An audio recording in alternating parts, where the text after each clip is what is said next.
چلیں میں اس پر ایک اور بخاری مسلم کی حدیث پڑھتا ہوں۔ حضرت سلمان فارسی رضی اللہ تعالیٰ عنہ اور حضرت ابو درداء کے درمیان بھائی چارہ تھا۔ مکے سے مدینے جب لوگ آئے تو حضور نے بھائی بھائی بنایا تھا، ان کے درمیان بھائی چارہ تھا، تو ابھی پردے کی آیات نازل نہیں ہوئی تھیں، تو لوگ ایک دوسرے کی طرف جاتے تھے۔ حضرت سلمان فارسی رضی اللہ تعالیٰ عنہ حضرت ابو درداء رضی اللہ تعالیٰ عنہ کے گھر میں تشریف لے گئے تو دیکھا کہ ان کی بیوی بڑی غمگین بیٹھی ہیں۔ تو ہم نے فرمایا بہن کیا ہوا؟ تو کہنے لگی تمہارے بھائی کو دلچسپی کوئی نہیں رہی، ہر روز روزہ رکھ لیتا ہے اور ساری ساری رات نفل پڑھتا ہے۔ حضرت سلمان فارسی کہنے لگے ٹھیک ہے کر لیتے ہیں بندوبست۔ نماز دین ہے کہ نہیں؟ دین ہے نا یہ چیزیں۔ لیکن حضرت سلمان فارسی جناب ابو درداء سے کہنے لگے آج میں نے تیرے گھر میں رہنا رات کو، کیونکہ وہ تو ساری رات نماز پڑھتے تھے، نفل پڑھتے تھے۔ انہوں نے کہا ٹھیک ہے، ایک بستر لا کے بچھا دیا حضرت سلمان فارسی کے لیے۔ سلمان فارسی فرمانے لگے دوسرا بھی لا۔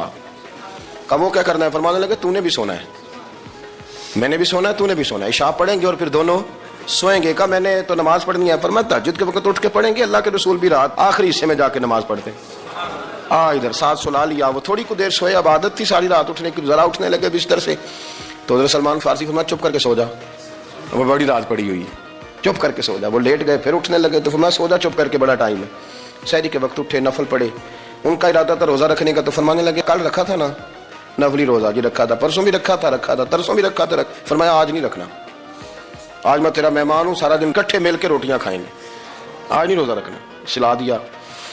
اب حضرت ابو درداء رضی اللہ تعالیٰ عنہ کہہ تو کچھ نہ سکے، پر کہنے لگے سلمان تم پتہ تم کیا کر رہے ہو؟ نہ تم نے مجھے رات اٹھ کے زیادہ نفل پڑھنے دیے، سویرے روزہ نہیں رکھنے دیا۔ تو حضرت سلمان فارسی کہنے لگے کوئی لمبی بات تو نہیں نا، چلتے ہیں نا ابھی فجر میں مسجد نبی میں، تو نبی پاک کو بتاتے ہیں سرکار دو عالم علیہ السلام کی خدمت میں تو اپنی بات کرنا میں اپنی کروں گا، حضور نتیجے کا اعلان فرما دیں گے، بات طے ہو جائے گی۔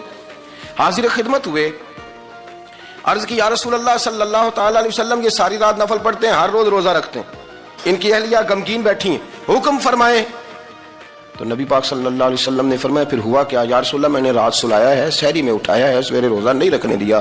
نبی پاک نے فرمایا سلمان فارسی نے ٹھیک کیا، سلمان فارسی نے ٹھیک کیا۔ پھر حضور نے فرمایا، نبی کریم نے فرمایا ابو درداء تیرے اوپر اگر اللہ کا حق ہے، اس کے رسول کا حق ہے، دین کا حق ہے، تو فرمایا تیری آنکھ کا بھی تیرے اوپر حق ہے، تیرے وجود کا بھی تیرے اوپر حق ہے، یہ حضور نے فرمایا، تیرے بچوں کا بھی تیرے اوپر حق ہے، تیری بیوی کا بھی تیرے اوپر حق، اس حق کو بھی سمجھے۔ ایک شخص نے آ کے عرض کی یا رسول اللہ صلی اللہ تعالیٰ علیہ وسلم جہاد کے لیے تیاری ہو گئی ہے، صفیں بن رہی ہیں، مجاہدین کی تیاری ہے، تو میرا بھی نام لکھ دیا گیا ہے مجاہدوں کی لسٹ میں، لیکن یا رسول اللہ صلی اللہ تعالیٰ علیہ وسلم میری بیوی نے حج کی تیاری کر لی ہے اور میرے دوستوں نے صحابہ نے میرا نام مجاہدین کی لسٹ میں لکھ دیا، تو میرے لیے کیا حکم ہے؟ یہ بخاری مسلم ہے۔ تو نبی پاک صلی اللہ تعالیٰ علیہ وسلم نے فرمایا جہاد پہ کوئی اور چلا جائے گا تو بیوی کے ساتھ حج کرنے جا، اسے محرم کی ضرورت ہے، وہ تیرے بغیر کیسے جائے گی؟ مجاہدین کو تو اور مجاہد مل جائے گا، پر تو اپنی بیوی کے ساتھ جانا۔ نبی پاک صلی اللہ علیہ وسلم نے مرد کو محافظ بنایا ہے، عورت کو مرد کا قیدی نہیں بنایا، بلکہ عورت کو حفاظت عطا کی۔ قرآن پاک نے نا مذاق کو ایک جگہ پہ جاہلوں کا طریقہ بھی قرار دیا ہے۔ بنی اسرائیل کے لوگوں سے حضرت موسیٰ نے کہا کہ گائے ذبح کرو اور ایک ٹکڑا مقتول کو مارو، زندہ ہو کے خود بتا دے گا مجھے کس بندے نے قتل کیا۔ تو کہنے لگے آپ ہمارے ساتھ مذاق کر رہے ہیں؟ تو قرآن مجید کہتا ہے کہ حضرت سیدنا موسیٰ علیہ السلام فرمانے لگے اعوذ باللہ ان اکون من الجاہلین، فرمانے لگے میں اللہ کی پناہ مانگتا ہوں کہ میں جاہلوں میں سے ہو جاؤں۔ یہ مذاق کرنا تو جاہلوں کا طریقہ ہے۔ اگر آپ کی زبان سے بے حیائی کا جملہ نکل گیا، اگر آپ کی زبان سے بے حیائی کا جملہ نکل گیا، آپ نے کہہ دیا کہ ہم آزاد لوگ ہیں، جو مرضی کریں گے، جو مرضی کہیں گے، جو ہمارا دل میں آئے گا کریں گے، تو پھر تو لوگ آپ کا وہ حشر کریں گے کہ آپ سے برداشت ہی نہیں ہوگا۔ جس کا لوگ مذاق بنا لیتے ہیں اور جو مذاق بن جاتا ہے پھر اسے کوئی جینے دیتا ہے؟ آپ حیا کی چادر میں چھپیں گے تو بچیں گے، اگر آپ نے اپنا مذاق بنوا لیا یہ کہہ کے کہ میں نے مرضی کرنی ہے، پھر یاد رکھنا چھپنے کو جگہ نہیں ملے گی، پھر تکلیف میں آ جائیں گے، پھر بہت بڑی اذیت کا شکار ہو گئے۔ شرم و حیا، عرب کے اندر جو کنواری لڑکیاں تھیں ان میں بڑی حیا ہوتی تھی۔ الحمدللہ میں بڑے فخر سے کہتا ہوں کہ میرے پنجاب کی، میرے پاکستان کی بیٹیاں بھی 20 دفعہ ان کا ابا کہے تیری شادی کرنی ہے تو وہ آنکھ نہیں اٹھا پاتی آج بھی۔ یہ تو وہ چند لوگ ہیں جو کہتے ہیں ہم ہائی کلاس ہو گئے، ہمیں نہیں پتا کہ وہ روشن خیال ہو گئے ہیں کہ روغن خیال ہو گئے، پتہ نہیں کدھر چلے گئے۔ ورنہ ہماری بیٹیاں آج بھی جب ان سے ان کا باپ ان کی ماں بات کرتی ہے تیری شادی کی، تو وہ تو شرم کے ساتھ پچھلے سے پچھلے کمرے میں چھپتی ہیں۔ یہ اللہ نے فضل کیا ہوا ہے اس ملت پر۔ تو عرب کی لڑکی بڑی حیا والی ہوتی تھی، اس سے کوئی بات کرنی پڑتی تھی تو 20 دفعہ بات کی جاتی، پھر بھی وہ عورت چھپتی پھرتی تھی۔ حضرت عائشہ صدیقہ رضی اللہ تعالیٰ عنہ فرمانے لگیں میرے نبی پاک صلی اللہ علیہ وسلم عرب کی کواری لڑکیوں سے بھی زیادہ حیا کرنے والے. قاضی اعجاز مالکی نے، شیخ عبدالحق محدث دہلوی نے، دیگر بزرگ جو سیرت نگار گزرے انہوں نے لکھا ہے کہ نبی پاک صلی اللہ علیہ وسلم کے اندر 100 مردوں سے زیادہ طاقت تھی. 100 مردوں سے زیادہ طاقت. اب جو بات کہنے لگا ہوں، جو نتیجہ دینے لگا ہوں، اس پر خاص توجہ آپ فرمائیں گے. ذرا فکری طور پر، نظریاتی طور پر ایک چیز کو سمجھیے. ہم سمجھتے ہیں کہ جوان لڑکا ہے جی جو مرضی کرے، عمر ہے جی. آپ ذرا بات پر غور کیجئے گا کہ حضور صلی اللہ علیہ وسلم میں طاقت 100 مردوں سے زیادہ ہے اور حیا کواری لڑکیوں سے بھی زیادہ ہے. ذرا اس بات کا تقابلی جائزہ کیجئے گا کہ طاقت 100 مرد سے زیادہ ہے لیکن حیا کواری لڑکی سے بھی زیادہ ہے. اس کا معنی یہ ہوا کہ جس ٹہنی کو پھل زیادہ لگ جاتے ہیں وہ جھکا کرتی ہے. تو حیا تو حسن ہے، حیا تو آپ کو پاک صاف کرے گا، حیا تو آپ کو نرالا کرے گا، انوکھا کرے گا. وہ ہمارے ایک دانشور ہے، انہوں نے مضمون لکھا، کئی باتیں بڑی پسند آتی ہیں.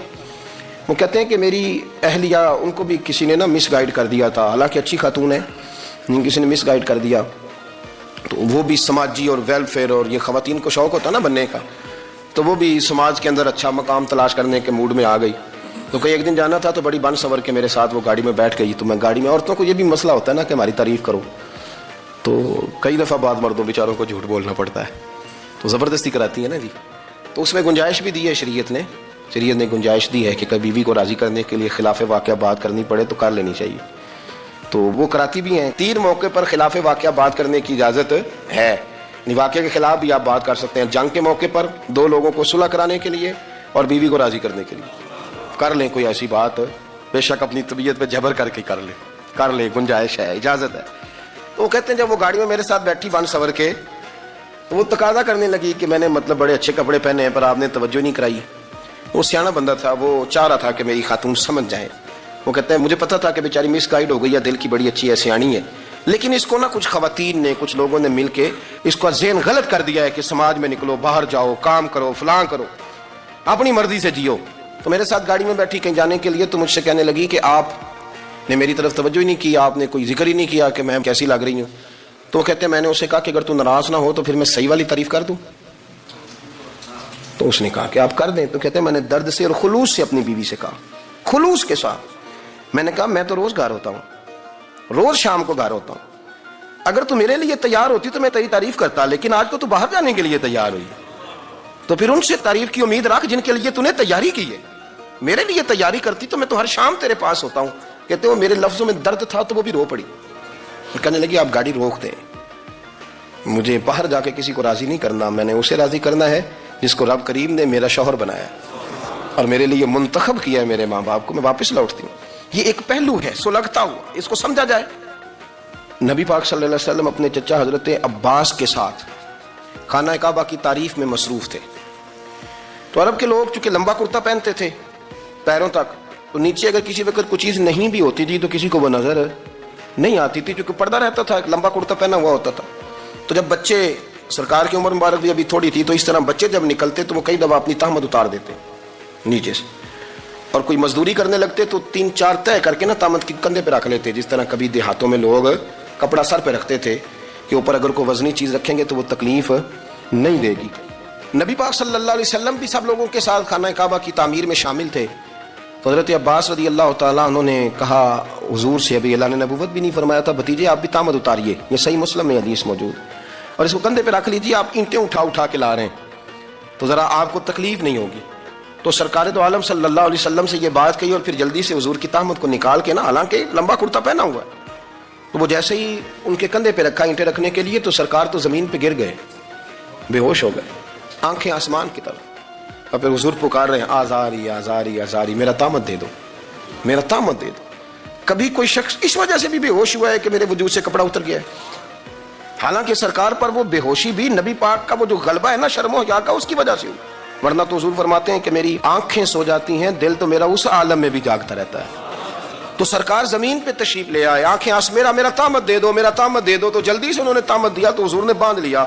پھر طبیعت مبارک میں تسلی ہوئی. یعنی ہم اس رسول کے غلام ہیں کہ جن کے تو وجود سے کپڑا اتر جائے تو حضور برداشت نہیں کرتے، قبول نہیں فرماتے، تکلیف شروع ہو جاتی. لیکن یہاں نوجوان ہیں، اور بڑا قد کاٹ ہے اور بڑے بڑے سمجھدار لوگ ہیں، گرمی آتی ہے تو شارٹ کپڑے پہن کے گھومتے ہیں، ان کو خیال نہیں کہ یہ وہ والا لباس ہے جو باہر تو کیا گھر میں اماں کے سامنے نہیں پہننا چاہیے، بہنوں اور بیٹیوں کے سامنے نہیں پہننا چاہیے۔ شریف میں موجود ہے، ایک دن نبی پاک صلی اللہ علیہ وسلم نے پوچھا صحابہ سے کہ وہ کون سا درخت ہے جس کے پتے نہیں گرتے، اور وہ درخت اس طرح ہے جس طرح مومن ہوتا ہے، وہ درخت میرے مومن کی طرح بتاؤ۔ حضرت عبداللہ ابن عمر فرماتے مجھے پتا تھا کہ وہ کھجور کا درخت ہے، لیکن چونکہ ابو بکر صدیق بھی بیٹھے ہیں، عمر فاروق بھی بیٹھے ہیں، مولا علی بھی بیٹھے ہیں، عثمان غنی بھی بیٹھے ہیں، اتنے جید لوگ بیٹھے ہیں، تو مجھے حیا آتی تھی کہ میں کیوں جواب دوں۔ کہتے ہیں سرکار نے کئی دفعہ پوچھا، لوگوں نے کئی اور درخت بتائے، پر فرمایا تمہارا جواب درست نہیں ہے۔ آپ حیا کے اس پہلو پر غور کریں کہ سوال کا جواب آتا ہے، سوال کا جواب، یعنی مجھے سوال کا جواب آتا اور پھر میں دوں نہ، مجھے بدعزمی نہ ہو جائے گی؟ یہ کیسے ممکن ہے کہ میری رات گزر جائے، مجھے پتا بھی تھا اور میں نے بتایا نہیں؟ بہت سارے لوگ آ کے بہت ساری باتیں بتاتے ہیں، بہت ساری باتیں وہ سمجھاتے ہیں، تو ہم غور سے ان کا چہرہ دیکھنے لگ جاتے ہیں، کہتے ہیں یار اس کا تو دعویٰ تھا کہ میں سمجھنے آتا ہوں، تو یہ تو ہمیں سمجھا رہا ہے، چلو الحمدللہ ہم سمجھنے کو تیار ہے۔ لیکن میرے عزیز پتہ بھی ہے جواب کا، علم بھی ہے، لیکن فرماتے ہیں میری حیا نے مجھے اجازت نہ دی کہ میں جواب دوں۔ آپ فرماتے ہیں پھر حضور سے صحابہ نے عرض کی کہ یا رسول اللہ آپ ہی بتا دیں وہ درخت کون سا ہے، تو حضور نے فرمایا بھائی وہ کھجور کا درخت ہے۔ تو آپ فرماتے ہیں میں دل ہی دل میں کہہ رہا تھا کہ الحمدللہ میرا جواب درست ہے، حالانکہ میں نے جواب دیا ہی نہیں۔ تو لفظوں میں حیا، جملوں میں حیا، آنکھوں میں حیا، اٹھنے میں حیا، بیٹھنے میں حیا، چلنے میں حیا ایک خوبصورت حسن ہے، اور نبی پاک صلی اللہ علیہ وسلم نے فرمایا جب تو بے حیا ہو جائے نا پھر تو آزاد ہے، پھر تو جو مرضی کا، پھر تو جو۔ اس لیے بزرگ جب کسی کو بے حیا کہتے تھے نا، اللہ اکبر، اور جب کسی کو کہتے تھے نا یہ بے حیا ہے تو لوگ سمجھتے تھے کہ کوئی ہلکی سی بات کر دی ہے، لیکن ان کا معنی یہ ہوتا تھا کہ بس بھائی اب اس کے ساتھ کوئی کلام کرنے کی ضرورت ہے، اس کو اب اصلاح کی ضرورت نہیں، یہ بے حیا ہے۔ کیا معنی؟ کہ اب یہ جو اس کے دل میں آئے گا وہ کرے گا، جو اس کی طبیعت چاہے گی وہ کرے گا، اب یہ کسی پہلو بھی قابو آنے کو تیار بے حیا ہو گیا۔ بے حیائی بہت بڑا عیب ہے، اور جو لوگ کہتے ہیں کہ ہمیں بالکل آزادی ہونی چاہیے، ہمارا اپنا جسم ہے تو ہماری اپنی مرضی چلے گی۔ ایک وزیر صاحب ہیں، پتہ نہیں میں ان کو جانتا تو نہیں، انہوں نے سینٹ میں تقریر کی ہے، میں نے ان کی بات سنی ہے، اس نے کہا نہیں بھائی جسم رب کا ہے تو مرضی بھی تو رب کریم کی چلے گی، اور مرضی بھی اللہ کی۔ یہ مجھے تھوڑا سا مسئلہ ہے جسم پر، کبھی کبھی مجھے کثرت سفر سے الرجی ہو جاتی ہے۔ میرے ساتھ لوگ نا دل سے پیار کرتے ہیں، شاید ہی کوئی اچھا ڈاکٹر ہو جس تک میرے سنگی مجھے لے کے نہ گئے ہوں، پر جسم اللہ کا ہے نا، مرضی بھی جب وہ چاہے گا صحت دے گا۔ کیوں کچے کاموں میں لوگ پڑ گئے، کیوں غلط لوگ سوچ میں پڑ جاتے ہیں، یہ اسی کا ہے، اور جب وہ چاہے گا، آپ اس بات کو اچھے طریقے سے سمجھ لیں کہ جو اپنی مرضی چوکوں چوراہوں میں کر رہے ہوتے ہیں نا، جو مرضی گند مند، وہ جانور ہوتے ہیں، وہ جانور ہوتے ہیں جو نہ چوک دیکھتے ہیں نہ گلی دیکھتے ہیں، نہ انہیں پتہ ہوتا ہے کہ جگہ کون سی ہے، وہ انسان ہے۔ میں نے کہہ دیا جو میں نے کہنا تھا، میں نے کہہ دیا، وہ جانور ہوتے ہیں۔ اور جو کچھ انسان ہوتے ہیں نا، ان کے اندر کچھ نہ کچھ پھر شرم حیا بھی ہوتی ہے، وہ چوکوں چوراہوں میں وہ حرکتیں اور وہ کام نہیں کرتے جو جانور کرتے ہیں۔ ان کے لیے بڑے پردے ہوتے ہیں، ان کے لیے بڑی باتیں ہوتی ہے، ان کے لیے بڑا کچھ ہوتا ہے۔ جو بالکل آزاد ہو جائے، کوئی پتہ نہ ہو کس وقت کیا کہنا ہے کیا کرنا ہے، تو پھر وہ دائرہ انسانیت سے خارج ہو جاتا ہے۔ ہم آپ کو کیا دعوت دیں؟ آپ تو وہ باتیں کر رہے ہیں جو اسلام کا انسانیت کے حق میں بھی ٹھیک نہیں، آپ تو وہ والی باتیں کر رہے ہیں جن کا انسانیت بھی تقاضا نہیں کرتی کہ یہ باتیں ہونی چاہیے۔ لیکن ایک بات، میں تو جذباتی نہیں ہوتا، میں بڑے غور سے چیزوں کو دیکھتا ہوں، سنتا ہوں، اور نہ میں ان موسمی مینڈکوں کی۔ وہ مجھے عاتق صاحب کہنے لگے جی بڑے بڑے مولوی ایک بندے کے ساتھ بیٹھے ہوئے ہوتے تھے اور وہ روزے میں بڑے بڑے درس دیتا تھا، تو وہ بھی فلانی حرکتیں کر رہا ہے۔ تو میں نے کہا ہم نے تو پرانا کہا تھا کہ موسمی مینڈک ہے، تو پرانے کہہ رہے ہیں کہ اداکار ہے، تو وہ جہاں کاسٹ کریں گے وہاں وہ اداکاری کرے گا۔ آپ کسی مذہبی جگہ کر لیں تو وہاں کر لے گا، کہیں اور جگہ کریں گے تو ہم تو پرانا کہہ رہے ہیں۔ تو کسی کو کبھی سمجھ آتی ہے تو کسی کو کبھی اور جگہ جا کے سمجھ آتی ہے۔ ہم ان لوگوں سے پریشان نہیں ہوتے، کیوں؟ سن لیں، کوئی مایوسی نہیں، ان کے اندر جتنا زور ہے وہ لگائیں۔ یہ ملک بنا ہے رسول اللہ کے نام پہ، یہ اللہ نے تحفہ دیا ہے امت مسلمہ کو، یہ نبی پاک کے نام پہ بنا ہے، تو یہاں جھنڈا بھی وہی والا بلند ہونا ہے جو مدینے والے رسول کا جھنڈا ہے، اور یہاں وہی کام چلے گا جو نبی پاک نے بیان فرمایا۔ تو اس طرح کئی لوگ آتے ہیں، وہ شور شار کرتے ہیں، چلے جاتے ہیں، اتنے نہ پریشان ہوا کریں۔ بہت سارے لوگ تو بیچارے اس قابل بھی نہیں ہے کہ ان کا نام لیا جائے، مطلب اتنا ہم ان کو اہمیت دے دیں، ان کا ذکر کریں، ان کا نام لیں، ان کی بات کریں، وہ بیچارے اس قابل ہی نہیں ہے، مطلب سٹیٹس ہی نہیں ہے ہمارا، اتنے فارغ ہیں ہم کہ اب جو بندہ آئے گا کہانی چھڑے گا تو ہم چھڑ جائیں گے۔ اور بھائی اللہ کا فضل ہے الحمدللہ تعالی، لوگوں نے بڑا شور کیا اور بڑے زمانے سے دنیا شور کر رہی ہے، پر اللہ کے گھر مسجدیں بھری ہوئی ہیں، مسجدیں بھری ہوئی ہیں، ہماری بیٹیاں پردے کرتی ہیں، پردے کو پسند کرتی ہیں، وہ حجاب میں رہتی ہیں، وہ سمجھتی ہیں کہ ہمارا اصل حسن کیا ہے. تو یہ پراپوگنڈا پرانا چلا آ رہا ہے، اس کا اللہ کے فضل سے امت مسلمہ پہ نہ کبھی اثر ہوا ہے اور نہ کبھی ہوگا انشاءاللہ. اللہ تعالی ہمیں حق پر استقامت